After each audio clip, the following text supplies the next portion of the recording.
Astaghfirullah. Bismillahirrahmanirrahim. Assalamualaikum warahmatullahi wabarakatuh.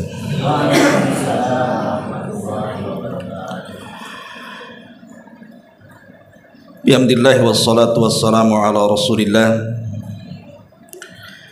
wa ala alihi wa sahbihi wa mawalah wa la hawla wa la quwata illa billahi wa ba'du. Alhamdulillah, segala puja dan puji hanya milik Allah subhanahu wa ta'ala. Salawat dan juga salam kita hadiahkan kepada Rasul kita Nabi besar Muhammad sallallahu alaihi wa ala alihi wasallam. Pembahasan di malam hari ini, karena kita baru masuk dalam permulaan bulan Rajab dan kita masuk di tanggal 8 kalau tidak salah bulan Rajab, maka tidak mengapa kita menjelaskan tentang keutamaan bulan Rajab. Apa saja amalan-amalan di bulan Rajab. Kemudian ada beberapa penyimpangan di bulan Rajab dan juga hadis-hadis yang notabene sampai kepada derajat maudhu, tapi diamalkan di masyarakat. Maka sebagai seorang muslim tentu harus mengetahui setiap bulan itu apa saja keutamaannya. Nah, karena kita masuk di bulan Rajab, maka kita akan menjelaskan tentang keutamaannya dulu. Kita tahu bahwa di dalam Al-Quranul Karim Allah subhanahu wa ta'ala berfirman, wa rabbuka yakhluqu ma yasha'u wa yakhtar. Dan Rabbmu, kata Allah, telah menciptakan dari makhluk-makhluknya sesuai dengan yang Dia kehendaki. Kemudian Allah pilih dari makhluk-makhluk yang diciptakannya.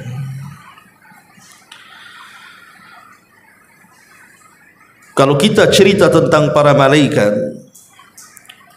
maka ada malaikat-malaikat pilihan Allah subhanahu wa ta'ala yang merupakan sayyidul malaikah, pemimpinnya para malaikat, seperti Jibril, Mikail, Israfil dan Malakul Maut.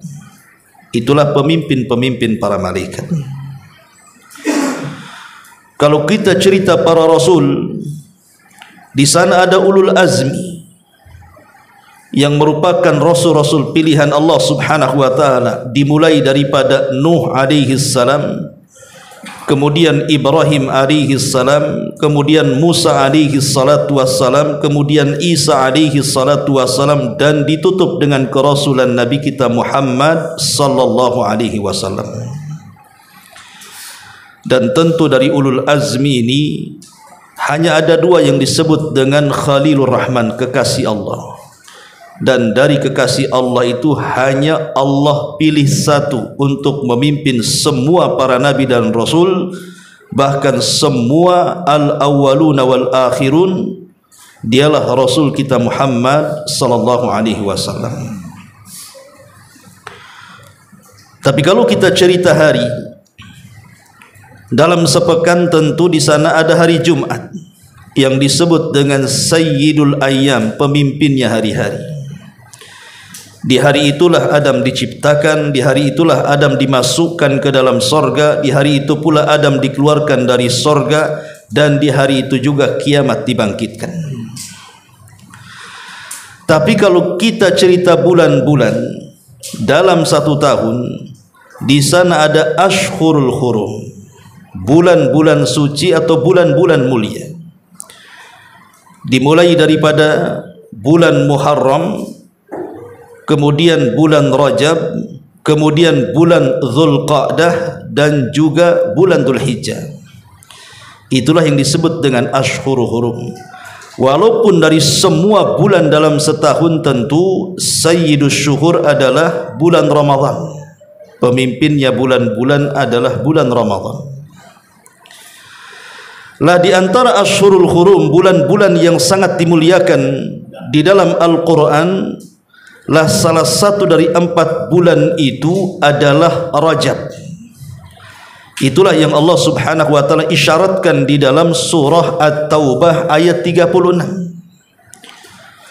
di mana Allah Subhanahu wa taala mengatakan inna iddatasy syuhuri indallahi 12 syahran fi kitabillah yauma khalaqas samawati wal ardh minha arba'atun hurum dzalika ad-dinul qayyim fala tadlimu fihinna anfusakum.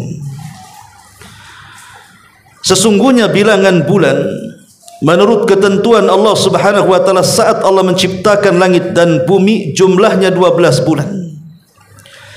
Dari 12 bulan itu Allah kecualikan ada 4 bulan yang disebut dengan Ashhurul Hurum, bulan-bulan mulia. Dan itulah ketetapan agama yang lurus. Oleh karena itu Allah katakan jangan sekali-kali kalian berbuat zalim di 4 bulan itu. Ketika Nabi SAW memberikan catatan kepada surah At-Taubah ayat 36, inilah yang disebut dengan hadis mentafsirkan Al-Quran. Kata Nabi SAW, inna zamana qad istadara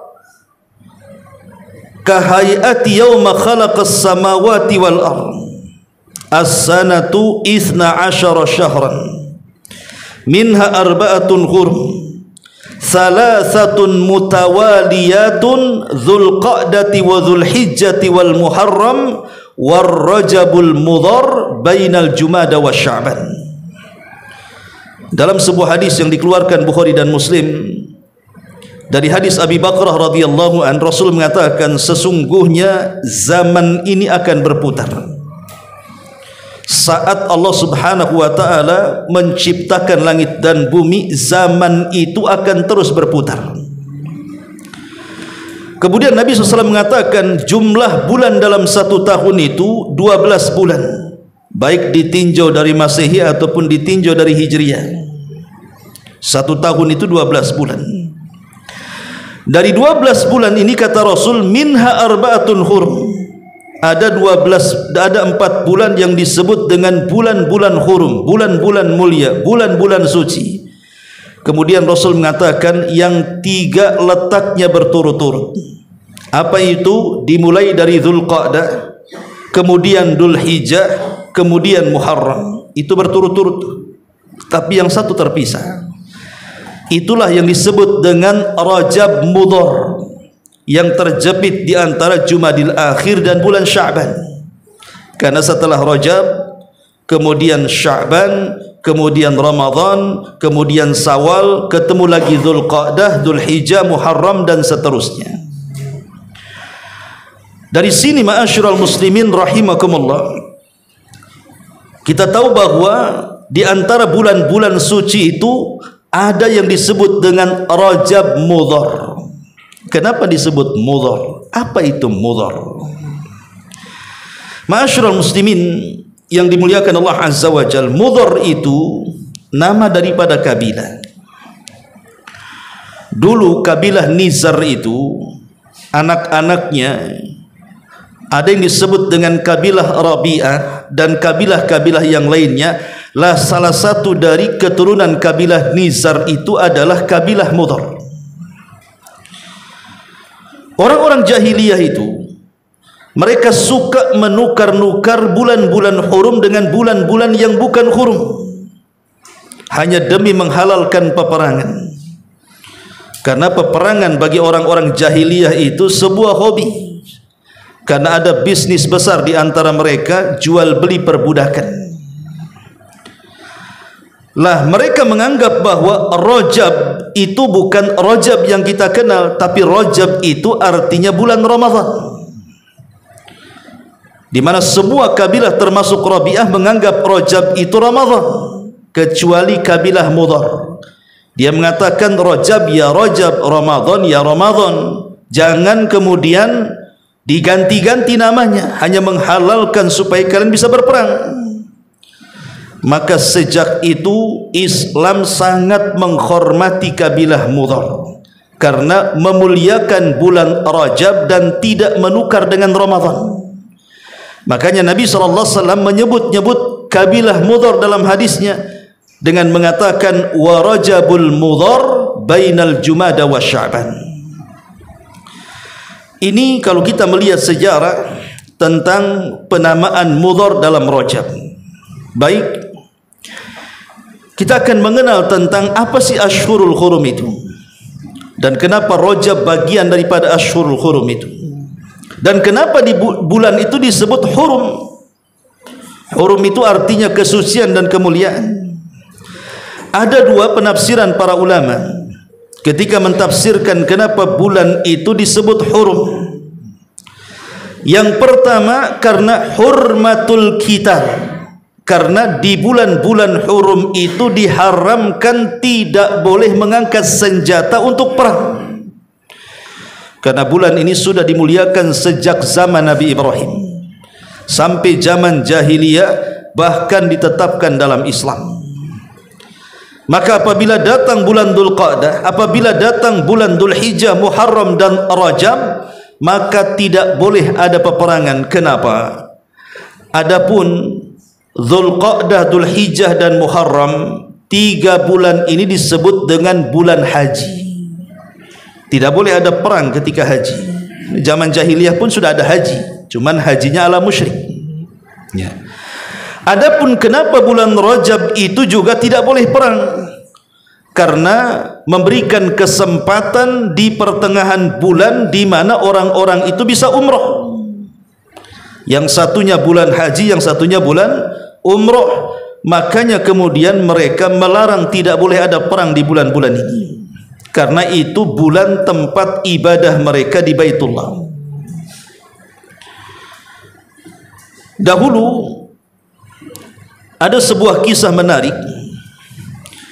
Kisah ini diceritakan oleh Abi Raja Al-Ataridi. Dia mengatakan, kunna na'budul hajara. Dulu kami di zaman jahiliyah, kata Abu Raja Al-Ataridi di sini, kami dahulu di zaman jahiliyah itu na'budul hajar, suka menyembah batu. Batu disembah. Fa idza wajadna hajaran huwa akhyaru minhu alqainahu wa akhadna al-akhar. Kalau kami menemukan batu yang lebih cantik, yang lebih indah dari batu yang disembah sebelumnya, maka batu yang sebelumnya kami lempar, kemudian kami ganti dengan batu yang baru yang lebih indah. Lihat akalnya di mana orang-orang musyrik penyembah batu itu. Jadi kalau antum ke kali nemu batu cantik, dibawa ke rumah disembah. Besoknya ke kali lagi, kok ada batu yang lebih cantik lagi, maka yang kemarin dibuang, yang baru disembahnya. Coba akalnya di mana? Tuhan bisa diganti-ganti sama orang-orang jahiliyah itu. Kemudian fa idza lam najid hajaran, kalau tidak kami dapati batu, umpamanya mereka orang-orang jahiliyah sedang safarnya ke padang pasir, tak ada pula batu di situ, dan mereka ingin menyembah berhala mereka. Apa yang terjadi? Jama'na jaswatan, kami pun menumpuk-numpukkan pasir sehingga menggunduk. Setelah pasir itu menggunduk, ji'na bisyati fahalabnahu alaihi, kemudian kami datangkan kambing yang mengeluarkan air susu, kemudian kami perah di atas gundukan itu. Kemudian thumma tufna bihi, kemudian kami tawaf mengelilingi gundukan pasir itu. Coba lihat, mana agamanya orang jahiliyah ini? Semua bisa jadi Tuhan. Batu bisa jadi Tuhan, pasir bisa jadi Tuhan. Oke lah di zaman jahiliyah ya, masih seperti itu. Tapi lebih hebat di zaman sekarang, uang jadi Tuhan lagi. Zaman dulu jahiliyah tidak ada orang nyembah dinar dirham itu, tapi zaman sekarang rupiah disembahnya. Kemudian kata beliau, fa idza dakhala syahru Rajab, apabila bulan Rajab telah datang, qulna, kami katakan, munassilu al-asinnah, kami namakan bulan Rajab itu munassil al-asinnah. Munassil al-asinnah itu artinya kalau kita punya tombak, di ujungnya ada lancipnya itu, maka kita akan putuskan, akan dipisahkan antar ujung tombak dengan kayunya. Atau kalau kita punya panah gitu ya, kan di ujungnya ada lancipnya itu, maka kita akan putuskan itu. Dan kalau kita punya busur, maka kita akan pisahkan tali dengan gagangnya, untuk menunjukkan bahwa bulan Rajab tidak boleh ada peperangan. Makanya ujung-ujung tombak, ujung-ujung panah, busur-busur, maka akan dipisahkan satu dengan yang lainnya supaya tidak terjadi peperangan. Ya. Itulah kenapa kemudian bulan Rajab itu bagian daripada Ashhurul Hurum, karena hurmatul qital. Di bulan itu tidak boleh ada peperangan. Lain kalau diserang, ya tidak mungkin diserang diam saja. Antum ditembaki, kenapa tak melawan? Rajab, oh nggak bisa. Ya, tetap ya kita lawan kan begitu kalau diserang ya. Artinya di sini larangannya tidak boleh menyerang. Ini satu pendapat di antara ulama. Pendapat yang kedua, kenapa bulan Rajab itu tidak dikatakan Ashhurul Hurum, satu di antara 4 bulan-bulan hurum, li hurmati az-zulmi fiha, karena di bulan-bulan hurum itu kita tidak boleh melakukan kezaliman.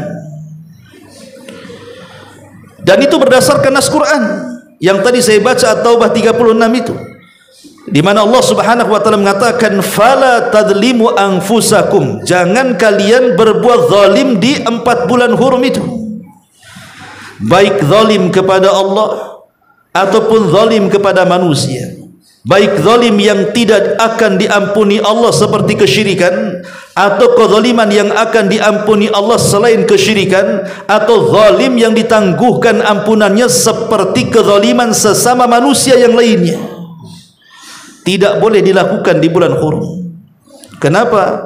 Karena hurmatuz zulmi fiha, di dalamnya diharamkan melakukan kezaliman. Sampai ahli tafsir seperti Imam Qatadah rahimahullah ta'ala mengatakan, barang siapa yang melakukan kezaliman di 4 bulan hurum ini, apakah itu Rajab, apakah itu Dzulhijjah, apa itu Dzulqa'dah, apa itu bulan Muharram, maka dosa yang akan didapat jauh lebih besar dibandingkan dosa kezaliman di bulan-bulan yang lainnya. Kalau orang nyopet di bulan Rajab dengan orang nyopet di bulan Jumadil Akhir kemarin, maka dosa copet di bulan Rajab lebih besar dibandingkan dosa copet di bulan Jumadil awal atau akhir. Kalau orang berjudi minum khamar di bulan Rajab, itu lebih besar dosanya dibandingkan judi dan khamar di bulan Syawal. Kalau ada orang kemudian menggibah, berdusta, namimah di bulan Rajab, maka dosa ghibah namimah itu jauh lebih besar dibandingkan Anda melakukan ghibah di bulan selainnya, Safar umpamanya. Itulah kenapa kemudian bulan Rajab itu bagian daripada Ashhurul Hurum. Kenapa di bulan itu disebut Ashhurul Hurum? Karena hurmat az-zulmi fiha, karena diharamkan tidak boleh melakukan kezaliman. Ini secara umum apa yang disebut dengan Ashhurul Hurum. Baik, kita akan khususkan. Lalu apa itu Rajab? Ya. Ma'asyiral muslimin yang dimuliakan Allah Subhanahu wa taala, para ulama banyak memberikan nama kepada bulan Rajab ini. Sampai-sampai bulan Rajab ini sampai 17 atau mungkin lebih nama-nama yang diberikan kepada bulan Rajab di zaman dulu. Pertama ada yang disebut dengan Rajab yang kita kenal hari ini. Bulan apa ini? Bulan Rajab. Rajab itu artinya dari tarjib. Tarjib itu artinya ta'zim. jadi bulan yang sangat agung, karena bulan ini orang-orang musyrik bahkan Islam sendiri sangat mengagungkannya, maka disebut Rajab. Ada juga yang mengatakan Rajab itu bukan menggunakan ba tapi mim, Rajab, bulan Rajab, di mana diambil daripada turjam fihi syayatin, karena di bulan itu setan-setan dirajam, dilempari oleh batu. Jadi setan itu tidak bisa berkutik di bulan Rajab karena mereka dilempari. Kemudian juga disebut bulan Asam. Asam itu artinya tuli, karena di bulan itu tidak akan didengar di waktu dulu suara-suara pedang, suara-suara suara-suara tombak dan suara-suara senjata menunjukkan ketidakadaannya perang, maka disebut Asam, bulan tuli. Ada juga Rajab ini disebut Asinnah, munassilul Asinnah, sebagaimana hadis yang tadi saya baca, di mana ujung-ujung tombak, ujung-ujung panah, kemudian tali-tali busur dilepas semuanya untuk menunjukkan tidak boleh ada pertempuran. Ada juga yang mengatakan Syahrul Rajab al-Asab. Kenapa disebut Asab? Karena di bulan ini rahmat Allah subhanahu wa ta'ala turun dengan deras, diberikan kepada manusia, dan banyak lagi. Maksudnya yang ingin saya katakan adalah, kalau dalam satu peristiwa memiliki banyak makna, dan banyak nama, seperti contoh kiamat. Di dalam Al-Quran nama-nama kiamat itu mencapai 80 lebih nama-nama kiamat. Banyak nama untuk satu peristiwa menunjukkan dahsyatnya peristiwa itu. Begitu juga banyak nama untuk satu bulan yang disebut dengan Rajab, karena bulan ini memiliki kedahsyatan dalam kemuliaan karena bagian daripada Ashhurul Hurum. Itulah kenapa kemudian bulan ini memiliki nama yang begitu banyak. Ma'asyiral muslimin yang dimuliakan Allah subhanahu wa ta'ala, lalu apa keutamaan bulan Rajab? Perhatikan, di antara keutamaan bulan Rajab disebutkan oleh para ulama tentang keutamaan bulan Rajab ini. Di antaranya seperti yang dikatakan oleh Al-Imam Ibn Rajab Al-Hambali di dalam kitabnya Lataif Al-Ma'arif. Dia mengatakan Syahru Rajab miftahu ashhuril khairi wal barakati. Jadi bulan Rajab adalah pintu menuju bulan-bulan baik dan bulan-bulan berkah. Bahkan dikatakan oleh Abu Bakar Al-Warraq Al-Balkhi rahimahullahu ta'ala, Syahru Rajab syahru lizzar'i wa Sya'ban syahru lissaki lizzar'i wa Ramadan syahru lihisadiz zar'i. Kata Abu Bakar Al-Warraq Al-Balkhi rahimahullah tadi mengatakan, bulan Rajab ini bulan tempatnya kita menanam. Nanti setelah Rajab itu ada Sya'ban. Sya'ban itu bulannya menyiram. Nanti setelah Sya'ban ada namanya Ramadan. Lah Ramadan itulah bulan saatnya kita memanen. Rajab menanam, Sya'ban mengairi, kemudian Ramadan tinggal panen. Kemudian juga dikatakan oleh para ulama yang lainnya, Rajab ini adalah syahru al-mahabbah, syahru taubah, wa Sya'ban syahrul mahabbah, wa Ramadan syahrul qurbah. Rajab ini bulan tempatnya kita bertobat. Nanti setelah Ramadan, bulan tempatnya kita mendekatkan diri untuk mendapatkan mahabbah, kecintaan Allah. Nanti Ramadan itu bulan yang betul-betul kita didekatkan dengan Allah subhanahu wa ta'ala. Begini ikhwatu fiddin, kalau orang menanam, umumnya menanam apa saja. Saya pernah bertanya kepada para petani, seperti orang yang menanam padi, bawang, cabai dan yang semacamnya. itu kan rata-rata dari mulai menanam sampai memanen itu kurang lebih 3 bulan kan. Kurang lebih 3 bulan, ada yang sampai 4 bulan. Tapi kurang lebih 3 bulan. Kalau kita tanam padi ini ataupun cabai selama 3 bulan, anggap saja kita tanam di bulan Rajab. Kemudian di bulan Sya'ban kita pupuk, kita airi sampai dia besar. Masuk Ramadan kita bisalah tanam cabai itu. Bisa kita panen cabainya kan. Coba kalau seandainya antum tanam cabai di bulan Ramadan, mungkin gak di bulan Ramadan antum tanam cabai, antum siram cabai, antum panen cabai? Mustahil. Nah mungkin dalam 1 bulan kan, kecuali dengan simsalabim abagadabragla kan gitu, disulap mungkin saja. Logikanya begini ikhwan, ibadah-ibadah yang selalu dilakukan di bulan Ramadan itu identik dengan beberapa ibadah. Pertama salat tarawih, itu sudah pasti.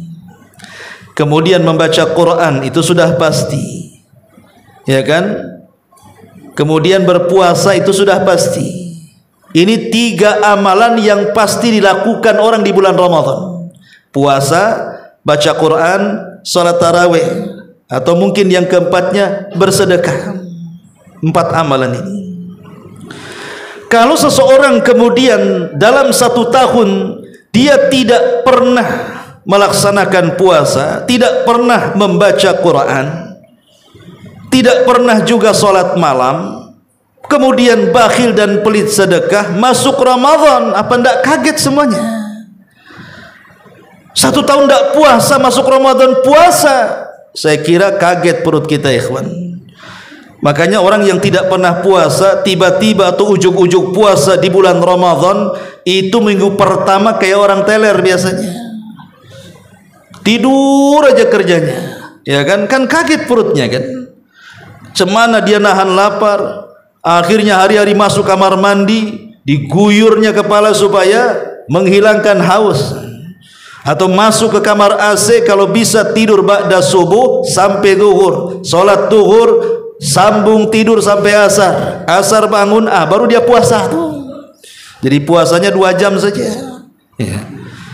Nanti setelah lewat 1 minggu, baru normal biasanya. Kenapa?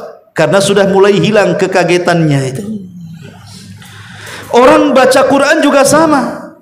Oke lah antum lancar baca Quran, bagus tajwidnya, bagus lagunya. Kalau 1 tahun tidak pernah membaca Quran, tiba-tiba Ramadan buka mushaf Al-Quran, kemudian kita baca, saya yakin tidak akan lancar. Mesti banyak salah-salahnya itu. Tapi kalau hari-hari baca Quran itu kan sudah tahu, separuh hafal kalau hari-hari dibaca itu jadinya. Sama juga dengan Qiyamul Lail. Kita ini jarang sholat sunnah, ya masih mending lah masih sholat wajib. Tiba-tiba kemudian suruh sholat tarawih 11 rakaat. Kayak di Jabal Uhud 1 juz umpamanya. Apa enggak pulang gempor rasa murah tuh? Ya. Lah maksudnya di sini kenapa dimulai daripada bulan Rajab? Kita biasakan amalan-amalan di bulan Ramadan itu, supaya ketika masuk Ramadan tinggal menikmati ibadah-ibadah itu. Kalau sekarang dari bulan Rajab kita terbiasa sholat malam umpamanya, terbiasa sholat malam, tidak banyak hafalan ustadz, ambil mushaf pegang, tidak ada masalah sholat malam itu pegang mushaf, terus kita lakukan. Kemudian kita tingkatkan di bulan Sya'ban sampai Ramadan. Kita tidak mungkin kemudian mengkomplain imamnya, mam pendek kali kan gitu ya, panjangin dong kan gitu. Justru dia yang komplain kalau umpamanya imamnya terlalu pendek ya. Tapi kalau tidak dibiasakan, kita justru komplainnya negatif jadinya kan. Aduh lam yakunil, kenapa tidak wadduha saja katanya. Mulai kan begitu ya. Akhirnya ujung-ujungnya cari masjid yang paling pendek tarawihnya. Kan banyak begitu. Kalau perlu 1 napas baru alhamdulillah atau dzolin saja. Lah ini kenapa tidak dibiasakan? Kalau dibiasakan pasti lancar itu. Dari sekarang di bulan Rajab kita sudah mulai membuka mushaf nih Al-Quran nih. Kemudian kita tiap hari entah 1 juz, 2 juz sampai Ramadan itu akan lancar. Antum mau menghatamkan berapa kali bisa? Nah, kalau tidak pernah baca Quran, walaupun lancar baca Quran, atau Ramadan dibaca, saya yakin gak akan hatam tuh Quran tuh. Yang ada jenuh. Apalagi kalau baca Qurannya dari HP, habis baca Quran baca WA, dah selesai itu baca Qurannya. Ya. Lah ini kenapa kemudian ulama mengatakan muqaddimah Ramadan itu dari bulan Rajab? Dari bulan Rajab ini muqaddimah Ramadannya. Makanya tadi para ulama seperti yang dinukilkan Al-Hafidz Ibnu Rajab mengatakan Rajab ini bulan menanam. Asal dari sekarang kita tanam itu. Biasakan sedekah, biasakan baca Quran, biasakan tarawih, biasakan puasa. Nanti di bulan Sya'ban tingkatkan lagi. Di bulan Ramadan tinggal kipas-kipas saja dia. Puasa pun dah biasa lapar. Baca Quran pun sudah lancar karena biasa dibaca. Tarawih lama-lama pun tidak ada masalah. Karena biasa berdiri dan begitu seterusnya. Itulah kenapa ulama mengatakan bahwa Rajab itu bulan menanam, Sya'ban itu bulan mengairi, kemudian Ramadan itu tinggal menuai hasilnya. Kemudian Rajab juga tadi dikatakan syahrut taubah. Kalau mau tobat sekarang bulan Rajab.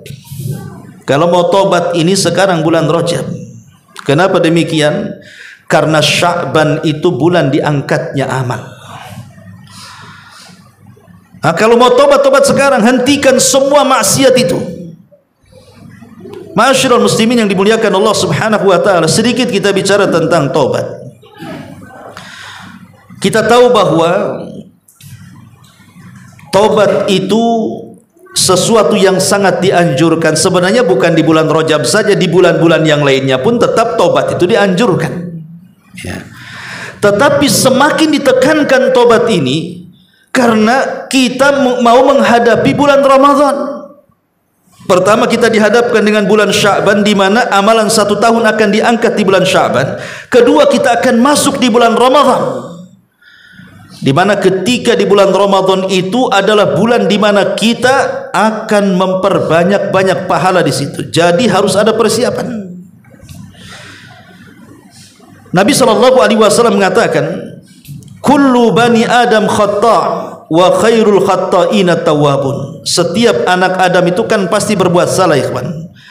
Tidak ada manusia yang tidak berbuat salah. Tidak ada manusia yang tidak berbuat dosa. Setiap hari kita berbuat dosa. Kalau ada orang mengatakan saya tidak pernah berbuat dosa, dustakan kata-katanya. Kenapa? Karena manusia itu sudah ditetapkan pasti berbuat dosa. Tidak matanya yang berdosa ya telinganya, tidak telinga yang berdosa ya mulutnya, tidak mulutnya yang berdosa ya hatinya, kakinya, tangannya, perbuatannya, dan begitu seterusnya. Tapi Nabi SAW mengatakan sebaik-baik orang yang berdosa itu adalah orang-orang yang bertobat. Maknanya orang baik itu bukan orang yang tidak pernah berbuat salah, ikhwan. Tetapi orang baik itu orang kalau berbuat salah segera dia bertobat, itulah orang baik namanya. Kemudian dosa-dosa yang ditobatinya menjadi sebuah pelajaran untuk ke depan. Lalu bagaimana caranya? Tobat yang ampuh yang diterima oleh Allah Subhanahu wa taala mumpung di bulan Rajab ini. Pertama, yang namanya tobat itu harus ada penyesalan, an-nadam. Harus ada penyesalan. Artinya kita harus menyesal dari semua dosa.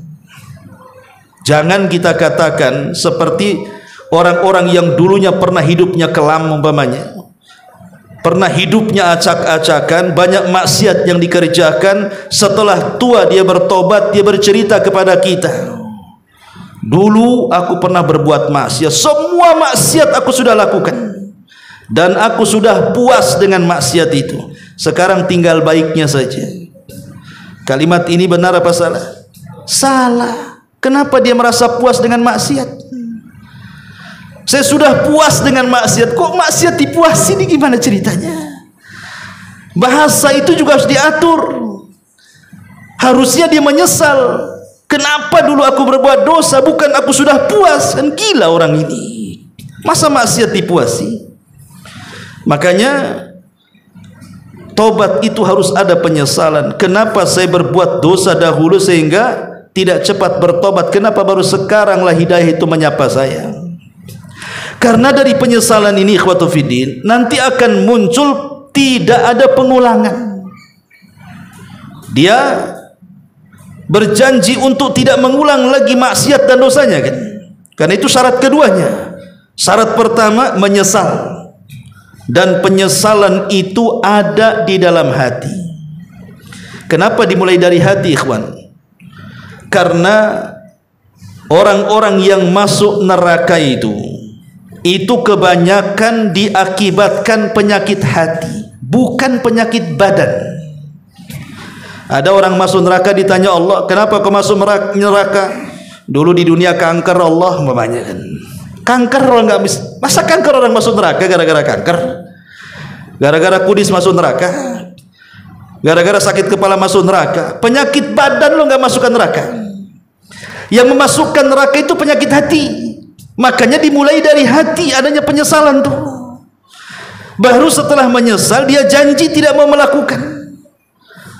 Kalau sudah janji tidak mau melakukan, inilah berarti muqaddimah dari taubatan nasuha. Taubatan nasuha, kenapa disebut nasuha? Nasuha itu karena nasuh artinya menasihati, menasihati yang bertobat untuk tidak melakukan kembali, gitu maksudnya. Tapi kalau seandainya kemudian dia bertobat karena bangkrut, tidak punya uang, kenapa kau tidak berjudi? Tak ada uang. Kalau sudah ada uang, tak tahulah, ya judi lagi mungkin. Itu bukan tobat namanya. Ya, berarti berhenti maksiatnya karena tidak ada uang kan? Karena bangkrut, bukan karena memang menyesal dan tidak akan kembali. Itu main-main namanya. Ya. Baru setelah itu, baru yang ketiga, meninggalkan perbuatan maksiat secara mutlak. Setelah adanya penyesalan, kemudian berjanji untuk tidak mengulang, maka kita harus membuktikan dengan perbuatan, tidak mendekati sama sekali dengan maksiat itu. Kalau seandainya antum tobat dari khamar tapi kawannya peminum khamar, ya sama aja, itu maksudnya. Kalau antum bertobat dari zina tapi berkawan dengan para pezina, ya sama saja. Kalau kita tobat dari perbuatan syirik dan bid'ah tapi kita bersama mereka, ya lama-lama ikut juga jadinya kan. Kita tinggalkan semuanya, maksiat dan orang-orangnya. Ma'asyiral muslimin yang dimuliakan Allah Azza wa Jalla, lah baru setelah itu meningkat. Dengan cara apa? Boleh jadi dahulu ketika kita ini sedang maksiat, banyaklah kewajiban yang ditinggalkan kita.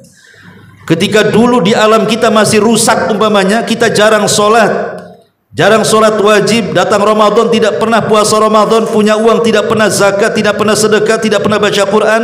Lah ketika sudah tobat, mulai kewajiban-kewajiban itu dilaksanakan. Kalau dulu kewajiban ditinggalkan, sekarang kita laksanakan. Itu namanya tobat tuh. Yang Nabi SAW isyaratkan, wa'at bi'is sayyi'atal hasanata tamhuha wa khaliqin nas bi khuluqin hasan. Ikutilah keburukan dengan kebaikan. Kalau dulu kita berbuat buruk, sekarang kita berbuat baik. Lah itu namanya alamat diterimanya tobat. Lalu apalagi kalau memang dosanya berkaitan dengan manusia, mungkin pernah menggibah, mungkin pernah namimah, mungkin pernah ada dengki, iri hati dan sebagainya, atau mungkin mengambil hartanya, atau pernah memukul dan menyakitinya, maka kita harus datang untuk minta kerelaannya. Kalau dalam bentuk barang, kembalikan. Dalam bentuk uang, kembalikan. Tapi dalam bentuk ucapan, minta kerelaannya. Kita harus minta maaf. Soal dia memaafkan atau tidak itu urusan Allah, tapi kewajiban kita yang berbuat salah minta maaf kepada dia. Itu kalau berkenaan dengan hukukul adami, hak-hak anak Adam. Ya. Kemudian juga biasakan melakukan ketaatan. Robah akhlaknya, robah budi pekertinya, robah kemudian situasinya. Yang dulunya suka gibah, maka sekarang suka zikir, gitu maksudnya. Yang dulunya melangkah ke tempat-tempat maksiat, langkahkan kaki ke masjid-masjid dan ke majelis ta'lim. Dirubah suasananya tuh. Itu betul-betul bertobat. Ikhwatu fillah muliakan Allah Azza wa Jalla. Itu namanya melatih diri untuk ketaatan. Dan yang terakhir tentunya memperbanyak istighfar. Makanya Nabi SAW dalam sehari saja 70 sampai 100 kali, padahal dosanya sudah diampuni itu. Kenapa Nabi SAW yang dosanya diampuni, yang telah, yang sedang dan yang akan datang tetap istighfar 100 sampai 70 kali atau 70 kali sampai 100 kali? Karena istighfar itu ikhwatu fiddin perlu. Walaupun kita tidak sedang berbuat maksiat, sedang berbuat ibadah, tapi istighfar itu perlu. Kenapa? Karena tidak mungkin orang yang melakukan ibadah, apalagi setingkat kita ini, yang kalau ibadah dapat pahalanya 100%, itu tidak ada ceritanya. Antum sholat, umpamanya tadi sholat isya, apakah pahala antum 100% sholat isya? Mustahil kalau di zaman sekarang.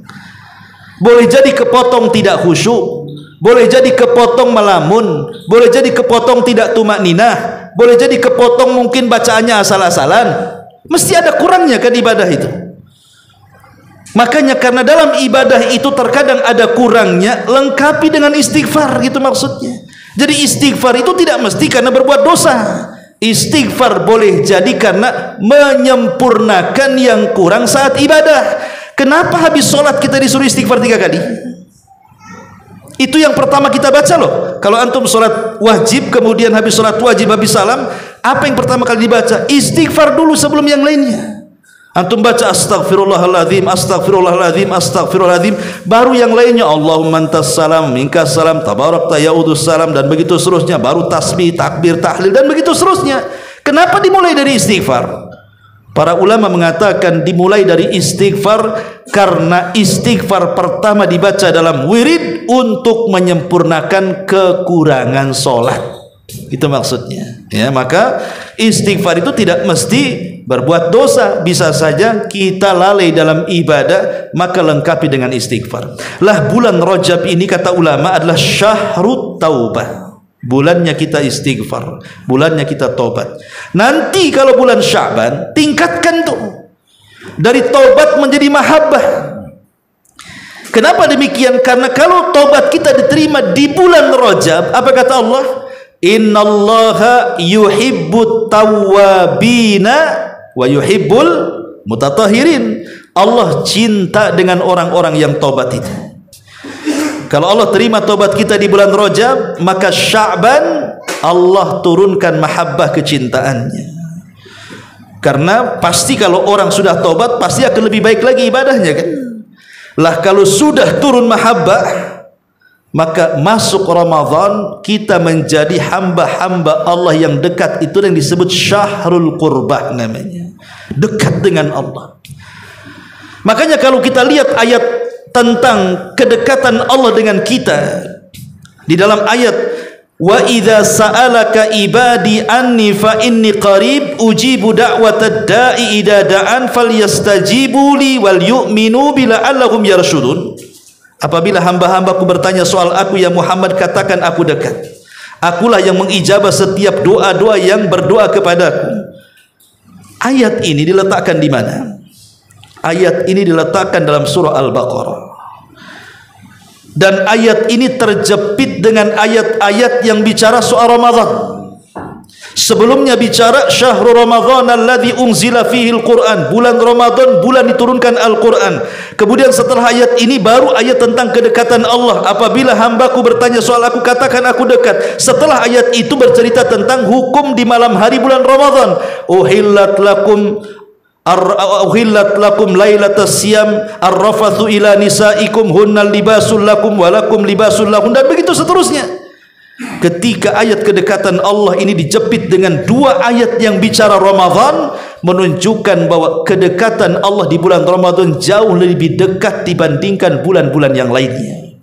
Makanya Rajab bulan tobat, kemudian Sya'ban bulan mahabbah kecintaan Allah kepada kita, dan bulan Ramadanlah bulan qurbah, dekatnya Allah dengan kita, sehingga kita bisa meminta apa saja kepada Allah di bulan Ramadan.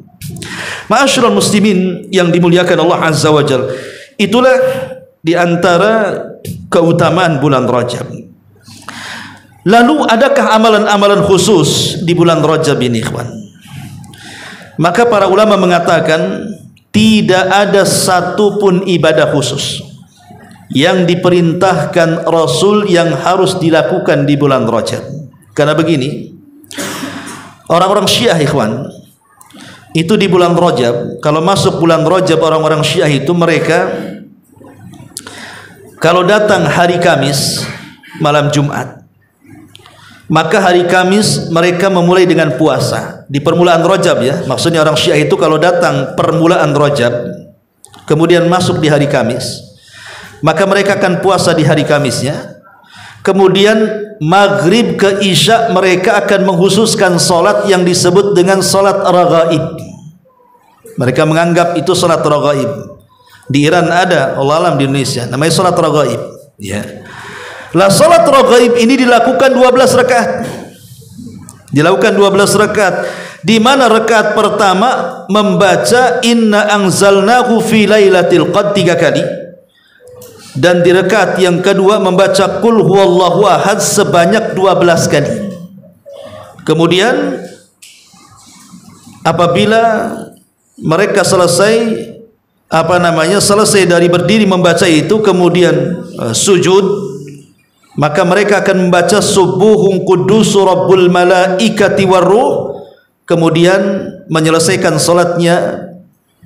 Setelah salam, kemudian mereka pun berdoa kepada Allah Subhanahu wa taala. Itu disebut salat raghaib namanya. Salat 12 rakaat itu. Ya. Lah para ulama mengatakan seperti Imam Nawawi rahimahullahu taala mengatakan, hiya bid'atun qabihatun munkaratun asyaddal inkar. Salat raghaib ini adalah hukumnya bid'ah, jelek dan mungkar. Siapa yang mengatakan? Imam Nawawi rahimahullahu taala. Kemudian Ibnu Taimiyah mengatakan fala aslalaha, tidak ada asalnya, bal hiya muhdatsatun fala tustahabbu, bahkan itu diada-adakan dan tidak pernah disunnahkan. Kemudian juga dikatakan oleh Ibnu Nuhas, wahia bid'atun, itu perkara tidak pernah dilaksanakan di zaman Nabi, dan tidak ada satu hadis pun yang sahih yang bicara tentang salat raghaib. Semuanya maudhu dan palsu. Jadi tidak ada salat khusus di bulan Rajab, tidak ada puasa khusus di bulan Rajab, tidak ada menyembelih khusus di bulan Rajab, tidak ada ibadah-ibadah khusus di bulan Rajab. Meski tidak ada yang khusus dalam ibadah, tapi siapa yang melakukan ibadah yang biasa kita lakukan rutinitasnya, pahalanya lebih besar dibandingkan kalau kita melakukan ibadah di bulan-bulan yang lainnya. Memang tidak ada ibadah khusus, tidak ada puasa khusus, tidak ada baca Quran khusus, tidak ada zikir khusus, pokoknya tidak ada yang khusus dalam ibadah di bulan Rajab ini. Tapi meskipun demikian, beribadahlah seperti biasa kita ibadah. Datang Kamis ya puasa, datang Senin ya puasa, datang waktunya solat ya solat, datang waktunya witir ya witir, datang waktunya tahajud ya tahajud, datang waktunya sedekah ya sedekah. Pokoknya rutinitas kita saja. Kalau kita merutinkan ibadah-ibadah yang biasa kita rutinkan, dan itu dilakukan di bulan Rajab, maka pahalanya jauh lebih besar dibandingkan dilakukan di bulan-bulan yang lainnya. Jadi tidak perlu mengadakan ritual-ritual yang tidak pernah dicontohkan Nabi SAW di bulan Rajab ini. Karena ulama mengatakan bahwa semua hadis berbicara tentang keutamaan Rajab antara 3. Pertama lemah, yang kedua lemah sekali, dan yang ketiga maudhu, palsu. Tidak ada yang terangkat tentang riwayatnya, sehingga tidak perlu mengadakan ritual-ritual khusus. Tetapi ada 4 ibadah yang sangat dianjurkan para ulama yang harus kita lakukan di bulan Rajab. Pertama, perbanyak amal soleh. Amal soleh apa saja? Perbanyak amal soleh.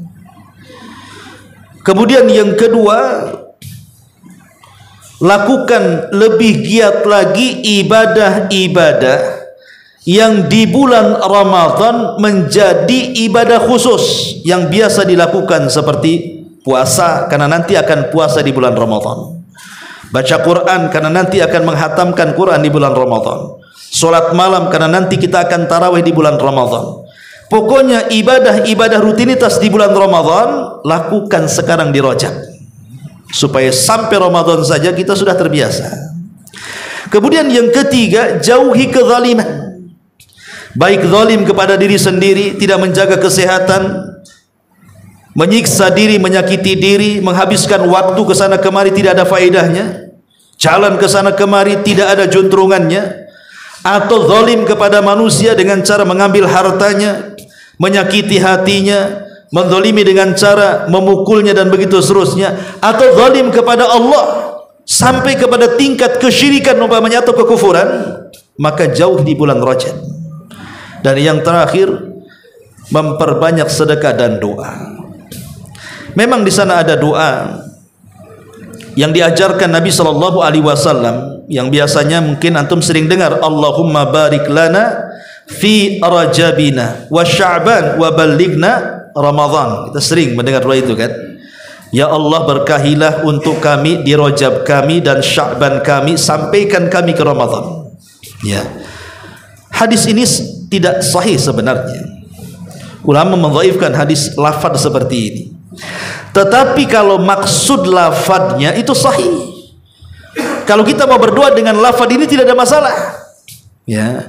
Tapi jangan kemudian meyakini tentang lafaz hadis ini, karena lafaz hadis ini dhaif. Kita cuma mengambil maknanya saja, karena maknanya tidak bertentangan dengan syariat.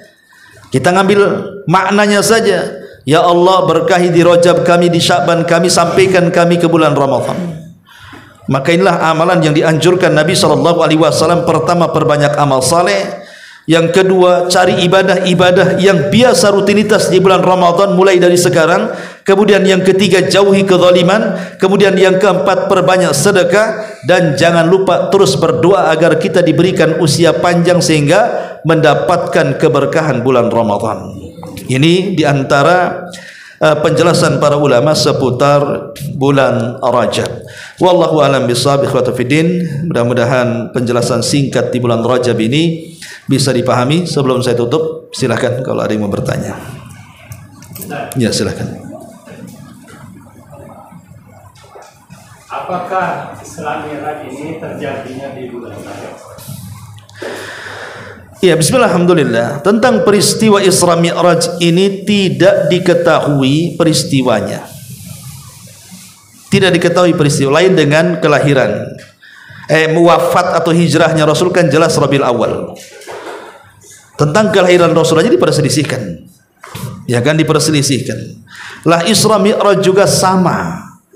Itu diperselisihkan tentang kapan terjadinya. Ada yang mengatakan 1 tahun sebelum hijrah, ada yang mengatakan 2 tahun sebelum hijrah, ada yang mengatakan terjadi bulan Ramadan, ada yang mengatakan terjadi bulan Rabiul Awal, ada yang macam-macam. Tidak bisa dipastikan. Ya, ada juga yang berpendapat Rajab. Tapi ini kan masih menjadi ranah khilaf ulama tentang peristiwa spektakuler yang sangat luar biasa. Mukjizat terbesar Nabi SAW yang pernah Rasulullah SAW alami dan tidak pernah terjadi kepada para nabi sebelumnya. Ya, cuman kadang-kadang orang kemudian lebih menasabkan terjadinya di bulan Rajab. Ya, kita tidak mengingkari karena ada pendapat seperti itu. Tapi untuk memastikan kan susah, karena bicara sejarah ini agak sulit memastikan. Apalagi terlalu banyak pendapat. Ya kan? Terlalu banyak pendapat ini susah. Tapi kalau peristiwanya terjadi di bulan Rajab, ada yang berpendapat seperti itu memang. Tapi banyak juga berpendapat di bulan-bulan yang termasuk tahun keberangkatannya saja menjadi khilaf ulama. Jadi confirmnya itu kapan Isra Mi'raj itu tidak diketahui. Cuman kita yakin bahwa peristiwa itu ada dan pernah terjadi. Ada dan pernah terjadi. Kapan itu? Setelah Amul Hazni, tahun kesedihan Nabi. Setelah Abu Thalib meninggal, Khadijah meninggal, kemudian Rasul diusir dari Mekah, kemudian ke Taif, sampai Taif diusir lagi, mau masuk Mekah tidak bisa karena diancam bunuh. Akhirnya dadanya sempit. Lah dalam kondisi sempit dada itu Allah ingin menghibur Nabi, maka diberangkatkanlah dalam peristiwa besar yang tidak pernah dilakukan siapapun. Itulah Isra, perjalanan di malam hari dari Masjidil Haram ke Aqsa. Itulah Mi'raj dari Masjidil Aqsa ke Sidratil Muntaha, dan berjumpa dengan para nabi. Di langit pertama berjumpa dengan Adam, di langit kedua berjumpa dengan Isa dan juga Yahya, di langit ketiga berjumpa dengan Nabi Yusuf, langit keempat berjumpa dengan Idris, langit kelima berjumpa dengan Harun, langit keenam berjumpa dengan Nabi Musa, dan di langit terakhir berjumpa dengan Ibrahim. Kemudian diperlihatkan para malaikat tempat Ka'bahnya para malaikat, Baitul Ma'mur, ya. Sampai akhirnya melintasi banyak makhluk di langit sampai ke Sidratil Muntaha, muqaddimah dari sorga, karena sorga itu di atasnya, ya. Dan Rasul dalam peristiwa itu sempat masuk ke dalam sorga, tapi kalau neraka Rasul tidak pernah masuk, hanya diperlihatkan saja. Wallahu a'lam. Ya, saya kira cukup. Subhanakallahumma bihamdika, asyhadu an la ilaha illa anta, astaghfiruka wa atubu